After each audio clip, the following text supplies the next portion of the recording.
My name is Scott Neigh, and this is Talking Radical Radio.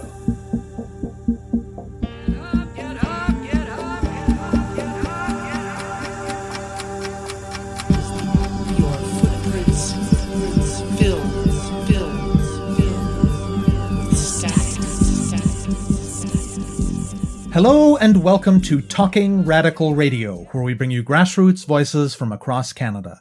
We give you the chance to hear many different people who are facing many different struggles, talk about what they're doing, how they're doing it, and why they're doing it, in the belief that such listening is a crucial step in strengthening all of our efforts to change the world. On this week's show, I'll be speaking with Marty Wexler and McNeil. In Nova Scotia, many people with disabilities continue to be given no choice but to live in institutions. Often, these institutions are not in their home communities and can be far from family and friends. And always they have the impact of segregating disabled people and of forcing them to live institutionalized lives when, with the proper supports, they would be perfectly capable of living in the community. Many of these institutions are located in small rural communities, and some on the same sites as the poorhouses of an earlier generation. Until 1995, these institutions were funded and governed by municipalities. When the provincial government took them over in that year, there was great hope among disability activists that this would lead to greater funding, more supports, and a speedy process of deinstitutionalization. Instead, the province instituted a de facto moratorium on the development of new support services for people with disabilities. In 2000, the province commissioned a consultant to examine the situation. The consultant's report made a number of solid recommendations that disability advocates felt positive about, and which the province promptly refused to implement. In response, a number of individuals as well as representatives of organizations came together and held an emergency meeting. They organized a rally and march on the legislature by more than 300 people soon after, but that was not enough to prompt the province to change its position. The people at that initial meeting became the nucleus of what would eventually become the Disability Rights Coalition of Nova Scotia, a cross-disability coalition of individuals and organizations that has at this point been fighting for almost 2 decades to convince their provincial government to stop institutionalizing people with disabilities and to fund the supports necessary for them to live as part of their communities. In the years since that first demonstration, the coalition has done many different kinds of work. They've regularly lobbied politicians. They've done extensive media work, they've intervened in elections, they've done public education, both with their own members and with the public at large. They've used legal and political means to support individuals in their fights to get out of institutions, and often they've won at that individual level. Yet at the policy level, the government has engaged in a familiar cycle of consultation, research, report writing, and either inaction or action too slow and small to substantially address the problem.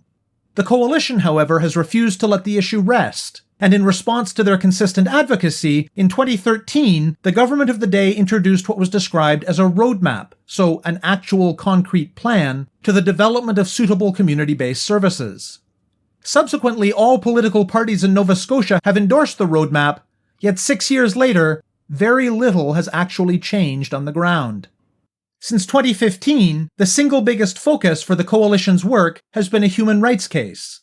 3 individuals who had been unnecessarily institutionalized brought complaints against the provincial government to the Nova Scotia Human Rights Commission, while as part of the same process, the coalition brought a complaint alleging systemic human rights violations.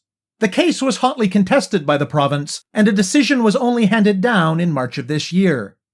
The individuals all won.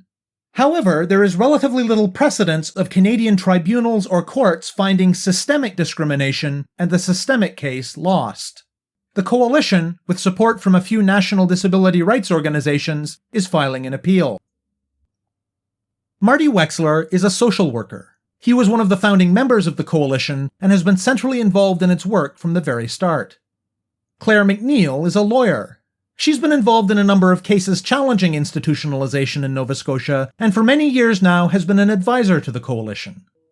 I speak with them about the unnecessary institutionalization of people with disabilities in Nova Scotia, and about the 2 decades of work by the Disability Rights Coalition to challenge institutionalization and to push for supports for disabled people to live in the community. My name is Marty Wexler. I'm a social worker by training, And I've been involved with the coalition first under its start as the Kendrick Report Coalition back in 2001. He's being too modest. Marty's one of the founding members of the Disability Rights Coalition, formerly known as the Kendrick Coalition. And I would say that through the lifespan of this coalition, you've been definitely one of the people at the forefront. For my own part, I'm a lawyer. I've worked as a lawyer for legal aid, and I've done that for many years. In the early days of the coalition, one of their members reached out and said, we'd like you to come to a meeting. And that was the beginning of what's been a very long relationship with the coalition in terms of trying to provide some options and some strategies for dealing with what has really been terrible government indifference and refusal to act to address the needs and interests of people with disabilities in Nova Scotia. And I guess in terms of my own background, I had been separately, like in a parallel fashion, like Marty was working in the trenches in terms of trying to access services for people with disabilities. And I was working on the legal side, seeing clients coming to me who were being forced into institutions unnecessarily because there were no other community options available to them. So this was a battle that was being fought also individually on the legal front. This, forced people to move far from their home, their family, their communities, because these institutions tend to be in remote rural areas. And so we were getting pushed to find other solutions. So that's kind of how I came to the problem. Let's start with the context a ways before the coalition got started. How did the system work before 1995, and how did that feed into the founding of the coalition? The province, I don't know, I think it was unlike other provinces in the sense that here in Nova Scotia, it was a very old-style system here where municipalities had great responsibilities for the delivery of social services, and especially when it came to people with disabilities. The municipalities ran services. If you came from a small community in rural Nova Scotia and your name was Scott and you needed to move into a home in the community, they would actually bring your name to town council and say, so this guy Scott, what kind of family does he come from? Should we really support him or not? Which most of us found quite unethical, but it was the way this province dealt business in their municipalities. And although the services were not phenomenally extensive, they had grown quite rapidly from a period of about 1978 to 1995 in terms of the province. A lot of people were being moved into the community and kept out of institutions. So we got to 1995 when the province was taking over, and we were very hopeful because we figured, okay, the province is taking over. They have a lot more money than municipalities have, especially some of the small ones. We expected to see some real development. So we were hopeful when the province took over, but lo and behold, they went the opposite way. The hope was that was going to increase the capacity and the money and everything was going to start to get even better. And the opposite happened. Instead, the government put in what they called a moratorium. It was a complete freeze on any new services for people with disabilities to enable them to live in community. They put a complete moratorium on the development of any services. So that wasn't only in terms of where people lived, it was also in terms of supportive workshops and shelters and education and teachers getting extra help in classrooms. Everything was basically frozen at that time. The moratorium went in 95, and then in 2000 they ordered this report. That's when Dr. Michael Kendrick was hired to come in and do an independent review of service delivery in the province of Nova Scotia. The collection of the information for the board was a lot of consultations done by Michael throughout the province with a number of different groups and individuals. So everybody was hopeful because we knew him, we knew the kind of beliefs and ideology that he was coming in with. So we weren't surprised when it came out in the report, but the government seemed to be. So the report comes out. It's a good report. There's some real basic kind of recommendations in the report that we'd really like to see you move forward on. And basically the government just said, no, we're not going to do it. And it was kind of a crisis situation, wasn't it, Marty, at that point? You guys have been waiting 5 years for this because the moratorium went in 95, and then in 2000 they order this report, and then you wait, and they come back and they say, we're not going to do it. There was institutions that needed to be torn down. Physically, they were falling apart. And you had people overcrowded. You had people on the streets. Essentially, most of your homeless were people with disabilities. And there was a real push to try and get the province to do something. How did folks start getting together to push the province? I've been trying to remember exactly how we did it. I could think of some individuals from different organizations like the Canadian Association for Community Living, the Nova Scotia branch. There must have been 25 to 30 of us who got together because we deal with a province that could be quite revengeful. So everybody was scared to say something as an individual group because they all received fundings for the province for something. So the coalition, in a sense, became, well, how can we bring our voice forward without anybody being picked apart as an individual? And we decided at that meeting, I remember it was in the north end of Dartmouth, that we were going to have a structure with a chair or a leadership would be like a rotating chair, and whoever wanted to speak, we would pass the gavel around and that person would talk, because it was a lot of leaders and not very many followers within that group of 25 to 30. So nobody trusted who was going to take over and do anything. So then we organized a rally, an education session, where we actually brought Michael Kendrick back to Halifax to talk about his report so other people could be more aware of it, because it was a 200-page report, which most people hadn't read. Even getting through the executive summary could be difficult. And from that rally, we ended up marching on the legislature. So there were about 300 people who marched from Kennard Street, where we held it at a Legion, down to the legislature. The Minister of Community Services came out and invited a few people into the red chamber, as they call it, to tell us there's no way in hell they're going to replace this report, basically. And that was it. We basically left and started organizing ourselves about how we're going to deal with government and what we're going to do with this government. That's how we came together. And it was basically just grassroots. It was just people talking to each other from different organizations, advocacy groups, service providers, just individuals with disabilities who had all been experiencing and waiting for something to change. I'm sure there's far too much for us to talk about in any detail, but give listeners a big picture sense of what the coalition did and how things developed over the subsequent years. We ended up doing a few things. I think that's how Claire got involved, taking individual complaints and fighting cases individual by individual, holding press conferences, going down to the legislature with individuals who were been living in institutions complaining about the conditions in which they were living, family members going and meeting with their MLA, their government representative. And we did it individual by individual and case by case. That's how we started doing it, and we got positive results. We would get individuals changed. So then the province decided at one point that they were going to introduce 8-bed group homes to replace some of the institutions. And they were really excited about this and happy, and we were furious about it because we didn't consider those to be small enough community-based placements where people wanted to live. So we ended up protesting against those, and then those got stymied and they stopped doing those. They only did about 3 or 4 of them.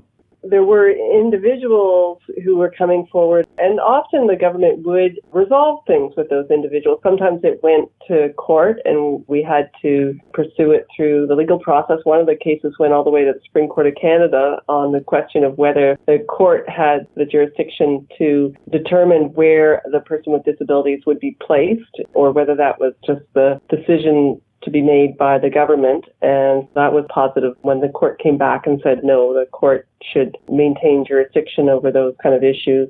Because that really was a rearguard effort to try and fight against people being sent to institutions because there was no other place for them to go. A lot of what we ended up doing was trying to educate the public and our own membership. And a big breakthrough was the Convention on the Rights of People with Disabilities. Yes. And that is a United Nations convention that was adopted in 2006. When that happened, there was a bit of action here locally and people took an interest in it. And then I think the coalition really made that connection because that had been what you guys had been working on, especially Article 19 of that convention, which talks about people's right to be included in the community and so forth. And so that really provided a really good framework for your work at that point. I guess there's a couple of realizations. I think it was 2003, and the Premier of Nova Scotia was John Hamm. I don't know, I remember even how we did it, but we got invited to their caucus meeting. And at the caucus meeting, we were discussing the need for the creation of more homes in the community, more supports for people, places to work and places to go and be included for recreation. And I remember him looking across the table and saying, well, how many people are we talking about? And my retort back to him was, that's the government's job to do. How are we supposed to know how many people in this province need supports? And if you don't know how many people need supports, how are you doing any planning for the people in this province? That ended the meeting. Pretty quickly afterwards, one of the things that did happen after that is that they let Mount St. Vincent University to do a study on people with disabilities and how many people are out there who would need supports in the community over the next number of years. So some of the other things we've done over the years, basically it's been political fights.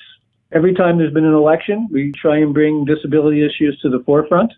So we do a sort of an education campaign and provide literature for people to go in their home communities and work to bring those issues to the fore.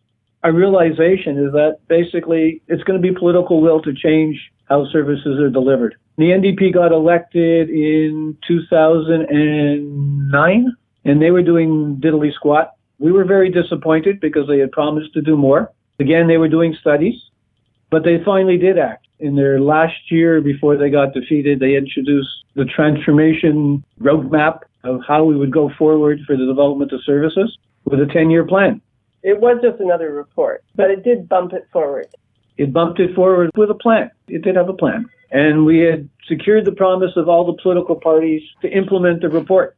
But here we are, 6 years later, and very little has been done, so we continue to work on it. They would set up an advisory committee and we would have some membership on it. And after a while, we withdrew our membership because there was no point. It was better off, we felt, to be on the outside criticizing what was going on than necessarily be on the inside. One of the strengths of this group is that you've drawn in groups and individuals and family members from across the province and across all disabilities. And it really brought people together from across the province with kind of a united perspective on this issue. We could talk with one voice because the tendency was to have one group competing against another for the same funds to develop the same kind of services. You guys have very little by way of the resources. One of the strengths is also one of your weaknesses. You get no provincial government funding. So. We don't get funding from anybody except for somebody who wants to donate some money. We used to have a membership fee, but organizations and individuals, for the most part, don't have much money to contribute. We do the work, nobody gets paid. Tell me about the human rights case that's been the Coalition's main focus over the last few years. What happened was after the roadmap was officially endorsed by all political parties in Nova Scotia, it became really clear that nobody was going to do anything to implement it. So very easy to make promises, to say all the right things, but nothing was happening. So at that point, there were a number of individuals, and in the end, 3 came forward to file individual human rights complaints. And the Disability Rights Coalition and the Elizabeth Fry group from Nova Scotia both applied to be complainants in this human rights process. And only the Disability Rights Coalition was approved by the Nova Scotia Human Rights Commission to take part in the complaint. It was a long process because the province of Nova Scotia is the respondent in this complaint, and the Disability Rights Coalition's focus is on the issue of systemic discrimination. So it's really kind of a groundbreaking area in Canada. There haven't been a lot of decisions from tribunals or courts around actual systemic claims. And so the coalition bit off a lot when it filed that complaint.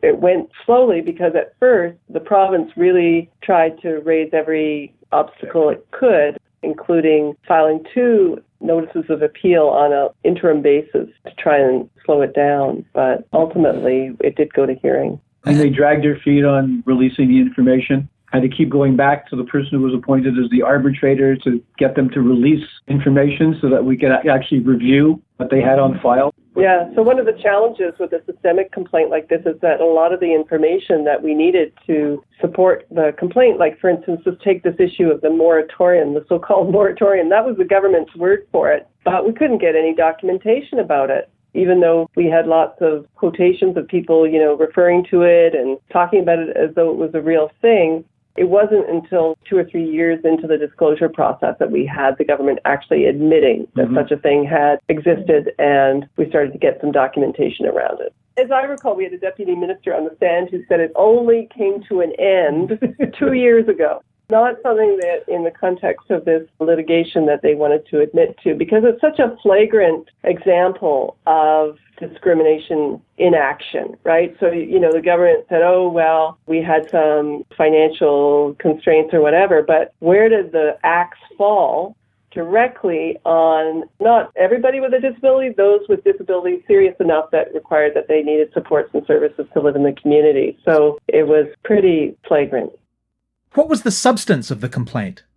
The complaint involved 3 individuals who I will say were successful in their claim. We got the board's decision on March 4th, and it found that the government officials involved had been indifferent to the point of contempt in dealing with the needs of these individuals. But the focus of the coalition was to look at the broader issues because, of course, this isn't just something that affects 3 individuals. It affects hundreds of people in the province. And so we looked at the practices, the action and inaction by government over the course of 20 years in addressing the need for supportive housing. And the way it was discriminatory, we said, is that if you were poor and you didn't have a disability, you got assistance immediately as of right in the community of your choice. That's in legislation in Nova Scotia. Similar legislation exists in all provinces of Canada. So it was kind of like a comparison of poor to poor. And the only distinction was, but if you have a disability of this kind, you're going to be denied access to the supports and services that you need. And the other way in which we say it's discriminatory, and this is the more powerful argument in my view, and it's one that has been adopted in the U.S. in their Supreme Court, and they've viewed institutionalization itself as evidence of discrimination because it segregates people. So that's really been an important focus for the Disability Rights Coalition, is to address the implications of unnecessary institutionalization for people who want to live in the community or capable of living in the community, offering an institution as their only option in order to get government supports and services, we say is a form of discrimination. Giving them a place to live that's not in their home community, that may be very far from any kind of family or community connections they may already have, and then depriving them of the access to all the regular things that you take for granted in your life because you're living in a community, starting with when to get up in the morning and what to have for breakfast. The best way I would describe it is that if you commit a crime, you go to jail and you're incarcerated for a specific period of time. And you basically have to live under certain controls and rules which are not yours, and you have very limited choices. So if you're a person with a disability, you're basically going to be incarcerated because you don't have the skill sets to live in the community without supports. So it's not because you've done anything, it's by virtue of your disability. And I guess that's, in a sense, why it's discriminatory, and it's why it's unjust. I mean, what kind of world do we live in that we want people who have a disability not to receive the supports that they need to live in the community, to basically become part of the social fabric in which we all get to enjoy? The Disability Rights Coalition put forward evidence that was very much rejected by the Board of Inquiry about the prevalence of the mindset of ableism in our society. And I think the attitude towards institutions in Nova Scotia and the continued funding, they're 100% funded by our provincial government, is a very clear example of ableism at work. So the individuals won, but from what I understand, the systemic part of the complaint lost at the tribunal. What options do you have to keep pushing it forward? So we filed a notice of appeal. 3 national disability rights groups have applied to intervene in the appeal. They are the Council of Canadians for Disabilities and the Association Community Living, right, and People First of Canada. Yeah. And they were granted intervener status, so that really will be very interesting because their main interest and focus will be on the concept of systemic discrimination and specifically around unnecessary institutionalization of people with disabilities. So it didn't go, obviously, as we had hoped at the level of the hearing, but we're hoping we'll get a second opinion from the Nova Scotia Court of Appeal that will be more favorable. If you followed newspaper reports and public response and editorial comments, the public was fairly flabbergasted at the government's stance of how they've been treating people with disabilities for all these years. So I think we won in the sense of the hearts and minds of Nova Scotians. Now, whether or not that's going to have any effect in the long term, we don't know yet. Somehow we have to keep it in the fore so that when the next election comes in a couple of years from now, we could push whatever political party gains power to actually implement the plan that's been in place for the last 5 or 6 years, which is to create a number of homes in the community with the proper supports. The plan that the province presently has is to do a few every year. And at the rate they're going, you're never going to move very far forward because as many people get added to the wait list as they take off the wait list. So it's never going to change. And there's, 1,500 people on the wait list right now waiting to live in the community. So as a coalition, what has it been like trying to navigate between putting energies into legal strategies versus putting energies into political strategies? We basically do both. We may spend some time initially doing the legal strategy and the public strategy, and then take a step back. I mean, most of our energy probably in the last 2 years was around the legal strategy. Although when the election was happening, we were dealing with the political strategy at that time. In a lot of sense, the legal strategy is being carried forward by our legal team. We're there to support them and help them with decisions, but we're not doing the groundwork and the day-to-day stuff. They're doing it, which gives us the time to work on the other issues, political issues, and when you have a number of people and take on different functions. What big things does the coalition have coming up? I guess over the next 4 to 6 months, one is a continuation on the human rights hearing. We're going to be working on education of our membership for writing letters to their MLAs to push the letter that we sent to the Premier. There was an open letter written to the Premier. The DRC spearheaded it, and the numbers of organizations who signed on to that letter, it represented over 100,000 Nova Scotians right there who signed on to this open letter saying implement these changes as set out in the so-called roadmap from 2013. And the response we received, not from the Premier, but from the Minister of Community Services, which, if I summarize it, it's a lot of the same, nothing really relevant, nothing really, except we're working on it, we're making progress. So we want to pass that out to all the members and all the people who signed on to the letter that we sent to the Premier. And we're going to be writing a template that we're going to provide to them to go out and talk to their individual MLAs. When you reflect back on it, I mean, there's been some progress made, but not as much progress as you should see over 20 years. I mean, 20 years is a generation. What frustrates so much is that whenever this, to me, it's a delaying tactic, but whenever the province wants to do something, well, we better go see what's going on in Ontario. Or we better go out and see what's going on in some place in the States. There's people here who've been involved in closing institutions, people who've been involved in setting up homes in the community for the last 30 years. There's no need to go searching all over the place. The skill sets are here, the resources are here, and the willingness in the community to do it is here. You have been listening to my interview with Marty Wexler and Claire McNeil of the Disability Rights Coalition of Nova Scotia. To learn more about their work, go to disabilityrightscoalitionns.ca. To find out more about Talking Radical Radio, the guests, the theme music, and the ways that you can listen, go to talkingradical.ca and click on the link for the radio show. On the site, you can sign up for email updates or follow us on Facebook, Twitter, iTunes, SoundCloud, and other platforms. I'm Scott Neigh, a writer and media producer based in Hamilton, Ontario, and the author of 2 books of Canadian history told through the stories of activists, published by Fernwood Publishing. Thank you very much for listening, and I hope you tune in again next week.